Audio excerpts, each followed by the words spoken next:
guys. All right, so I've gotten a couple emails about the case study. I understand it's our first one, so let's take a look at this thing, right? There are a number of variables here that you have to really factor in. And the first thing you have to do is you have to remember you really got to read this thing.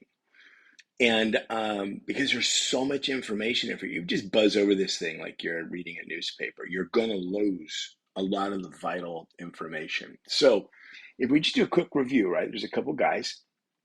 They start a company that makes these little alcohol drops, right? It's supposed to make the whatever you're drinking taste better. And so they start selling these things, and it's going okay, right? They are selling, quite a few. Maybe they're selling, call it 500 bottles or something a month. Because if we look at it, the company had revenue of about $7,500 in August. Okay, its gross margins range from $2 to $6 per bottle. First question is, what is gross margin? So let's do this. Let me make this a little bit bigger. If we look at the variables, so we have revenue, right? Revenue is defined as, let me make this bigger so you guys can have the potential of seeing it. Revenue equals sort of the sum of all goods and services sold. So let's say, for example, these guys, they sell these little bottles, okay? And so the revenue is the sum of all goods and services sold. So they are generating, what did it say? In August, they had about $7,500 in revenue. That was their revenue. So they sold a bunch of stuff. Gross margin is very important because this is probably one of the most important pieces of the puzzle, if you will. Gross margin is revenue minus cost of goods. In cost of goods, there's a bunch of different definitions, but in this particular case, we're going to say cost of goods equals, the cost to produce, I got to find the right key on this, to produce the bottles, right? And the stuff that's in it. And so if we look at, one of the bottles of the things that they sell, it looks to me like they sell them for $16 to $18, and they get a gross margin of 2 to 4 on each. So we don't have much. So we could just say average revenue would be an average of like $17 per bottle. Okay. And then if they have a gross margin of 2 to 6, let's just go with the average gross margin of $4. Okay. So just doing a little bit of simple algebra here, right? Is if we want to solve for what is cost of goods, this tells us that our cost of goods is the 17 minus 4. Okay, so that gives us $13. So every bottle of stuff that they make is $13, right? So gross margin is revenue minus cost of goods. Revenue minus cost of goods gives us gross margin. And this is so important because the company is not running itself on revenue. It's not like, okay, I get $17, I get to pay all of my expenses. No way, man. You've got $4 to run the business. So if we think about it, now we've got to figure in expenses. And we know what all the expenses are associated with the business. We got labor, we got, are they paying rents? They've got, the utilities, right? They got electricity, utilities. Do they have fuel costs, right? They got shipping costs. The big one being obviously labor. And then once all of those expenses are paid, then we have profit. So if we figure out profit is revenue minus cost of goods.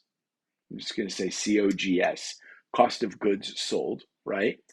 Equals gross margin minus expenses equals profit or loss,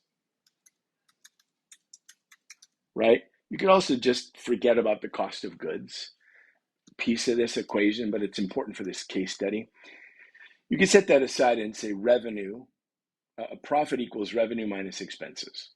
And that would be sort of the easy way to describe it. So every time they manufacture a bottle, it costs them, let's say, $13, okay?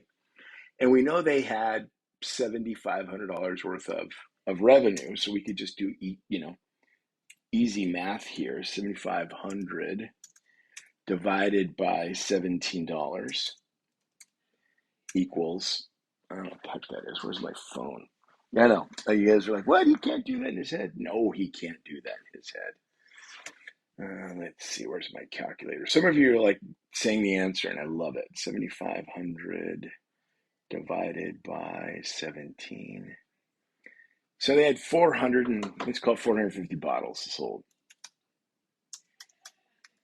It's great, right? So they're right out of the gate, they're selling 450 bottles a month.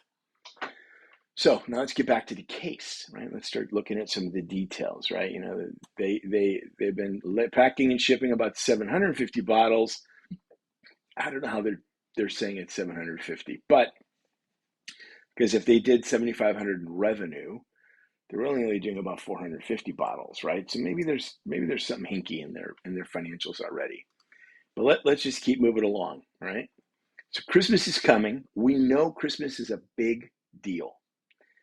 As a matter of fact, most retailers make all of their profit in the sort of 3-4 months, 2-3-4 months around Christmas. Okay, and so we've got a couple of different ways that we could sort of calculate, how many units should we produce. Okay. Let's see, keep their jobs work on weekends, holiday season, they're pitching their spices, they want to expand, blah, blah, blah. Let's see, Mr. Haymeyer wants to ratchet production up to 750 bottles, up from 750 bottles a month to $7,500, 7,500 bottles a month. That's a lot, right?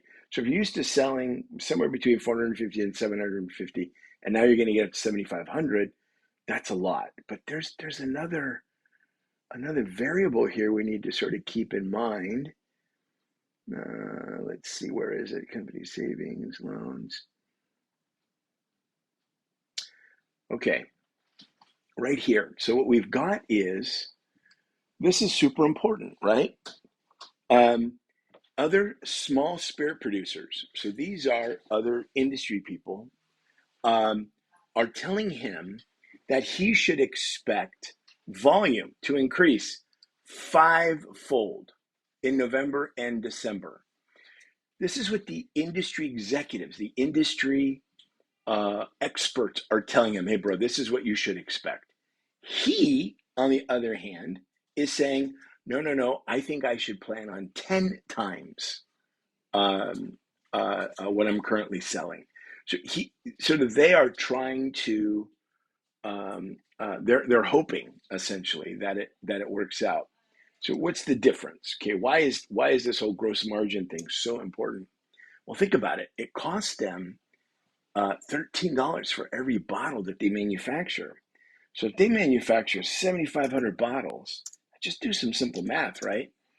Times, what do we say? $13. Let me get that 13 in there. Take a look at how much cash that is.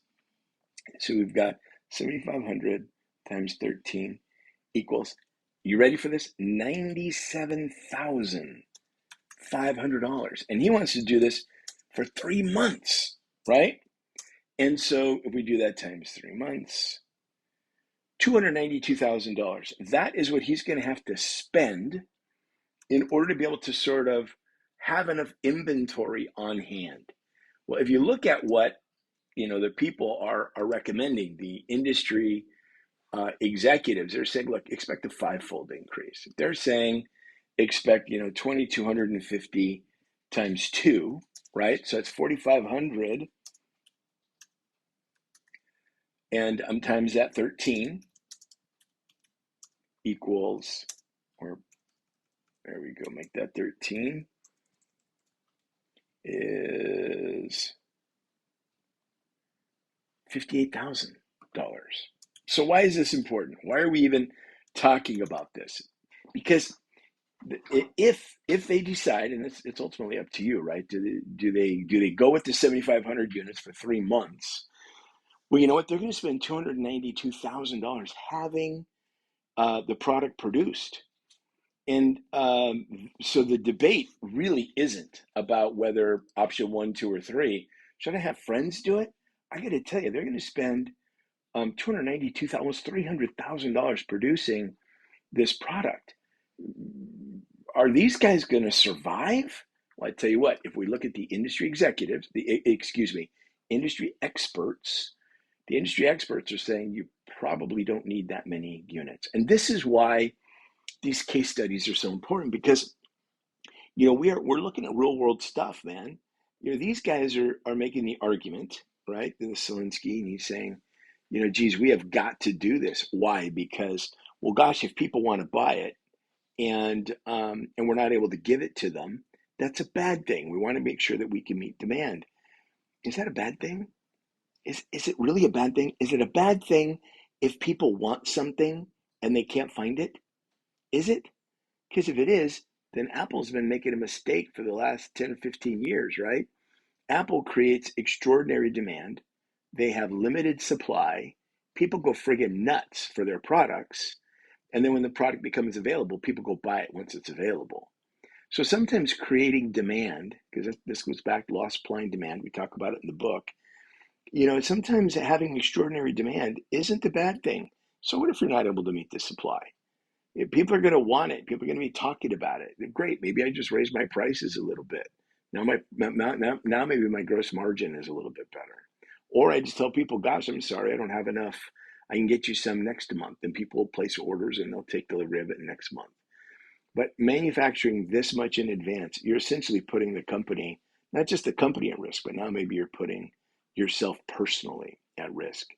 So on these case studies, take your time, read the details. Whenever there's a number represented, whenever financial information is conveyed, or 750 bottles, or these guys, they're public relations specialists. Whenever they're talking about this fivefold, whenever there's numbers, you sort of want to highlight them, because that's really where the vital information is going to come from, especially if we're talking about case studies like this. So I'll post this straight away. It's super important you get this posted. Your answer, what do you think they should do? Maybe you think they should just go for it, right? Do the 7,500 units and man, let's give it a go, right? And swing for the fence. Or maybe you think that maybe they should produce fewer units. And if they produce fewer units, then maybe they can work with their family, right? Maybe friends and family will come help, because we're not talking about them going gangbusters, right? The other thing we have to think about, last thought here, is that we're talking about this happening over the holiday season. So, maybe you've got people, right? Maybe your family, they want to help you and they want to support you, but are they going to do this over, Thanksgiving would be like in 3 days or something, right? Christmas is coming up and, you need to go to a Christmas party and your cousin's calling you to go work in his warehouse. What are the chances that during this really high value period that friends and family are actually going to be able to help you to the extent that you need it? To an additional 24,000 in expense seems like a ton of money to me, especially if they're already going to spend 292,000. And the third one, this we don't even know if it's going to come in time. So there are really three gnarly. None of these are good options necessarily, but you're going to get to make your argument, what you think they should do. This needs to be done by Thursday, end of day on Thursday. That way, your classmates have the opportunity to come back, review it, and give their response to your response by Saturday. Same thing that you got to do, and that is the cycle. And then let's not forget, Sunday we've got a quiz, right? So my expectation is that you're going to be coming to this class just like you would if you were on campus, right? If I had class on Tuesday, Thursday, you'd be coming to class on Tuesday and Thursday, and we'd be doing the same exact amount of work. So that's what I'm having you do, Tuesday, Thursday. If you have any questions, you know how to find me. I'm easy. Hit my email, text me, 707-980-0691. I hope this was helpful. If it looks like people are actually watching these videos, I'll continue to produce them. Peace.